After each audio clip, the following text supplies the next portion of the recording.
This is the dog. He's not snoring anymore.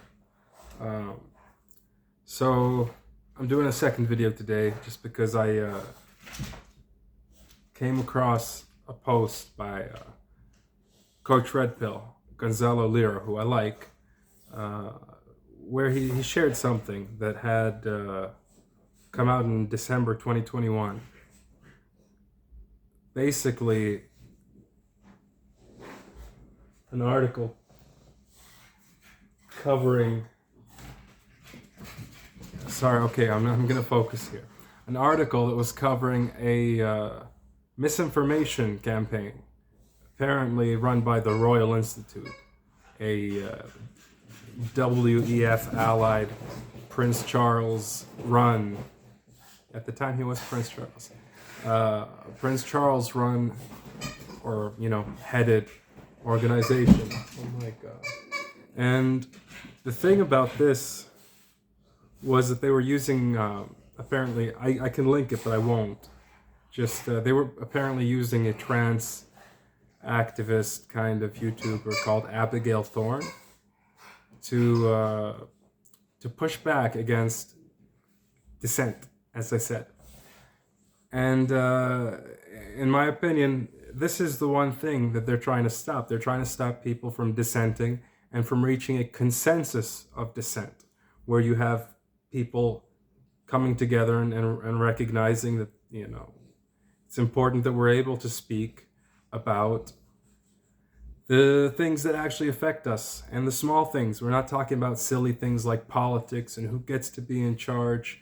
I mean, if you're in a democratic country, be democratic. If you're in an autocratic place, nothing wrong with having a Kim Jong-un or a Putin in charge.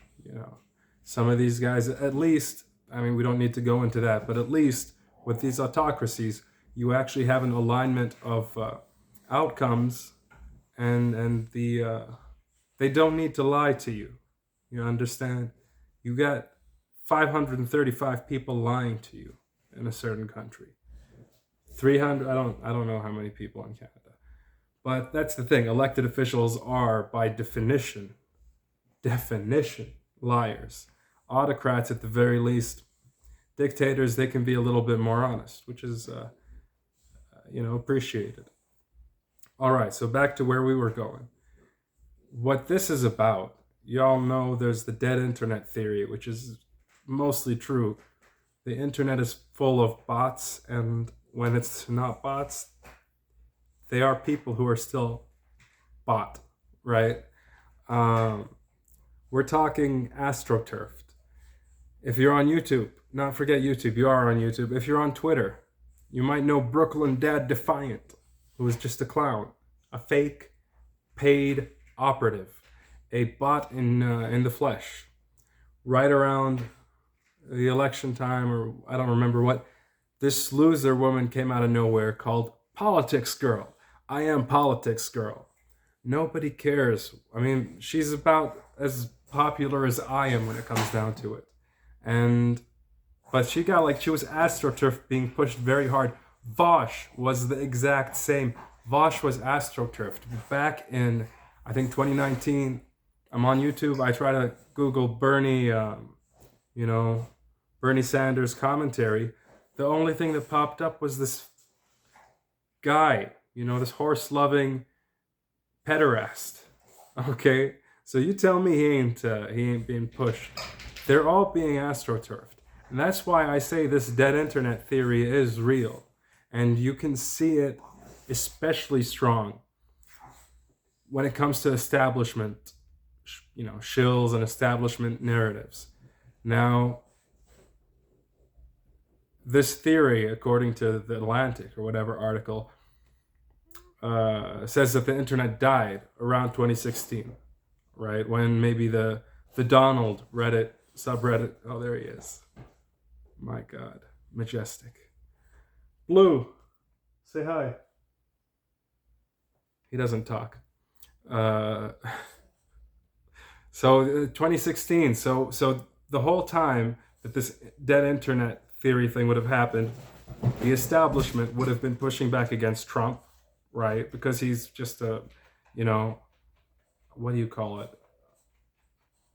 Something stuck in the gears. I don't know, man. Whatever the phrase is. All right, he was a nuts and bolts stuck in the gear. I don't know engineering at all. So for that reason, leftist agendas and narratives, which are not real left, fake left, were the foundation of this dead internet, of these fake bots, of these astroturfed personalities. Make no mistake, there are a lot of people I don't like who are grifters on the right, and I'll talk about them in another video or two.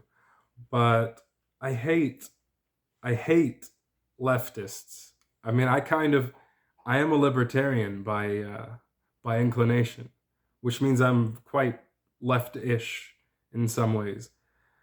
I thought I was a progressive and a Bernie bro, but Bernie turned out to be just another fake. Bernie was astroturfed. But he astroturfs himself, that guy. He's a dumbass. So, in any case, my point is these personalities, there's even a picture of them who all went to Biden's White House. They invited all of these online influencers who are just astroturfs. And they all got like pictures together. There's another one I don't like, JoJo from Jers. She's Lebanese. You know, I don't like Lebanon. It's a weird country. It's a very weird country. Strange people, but very entrepreneurial, very persistent. They get around. They do well for themselves, but they abandon their people back home too, in a way. Anyway, dead internet. We talked about that. AstroTurf people. We talked about that. So what else is there to say on this topic? Well, I don't think there is much else to say. I think that you can't trust anything online. You know, these small channels, like if you're one of the 10 people who sees my videos, you can be quite, you can rest assured that nobody's paying me, at the very least. Very few people are watching me. But I don't know. It is what it is. It's all fake. I think that's what I was going to say. Beyond that, oh yes, actually the other thing. Right around that time, 2016, 2017, and I was on social media, I was on Facebook and all that. I had to delete my Facebook account after a while because, the deep state. But right around that time, it kind of became clear that the deep state did really own these platforms. Like Facebook changed.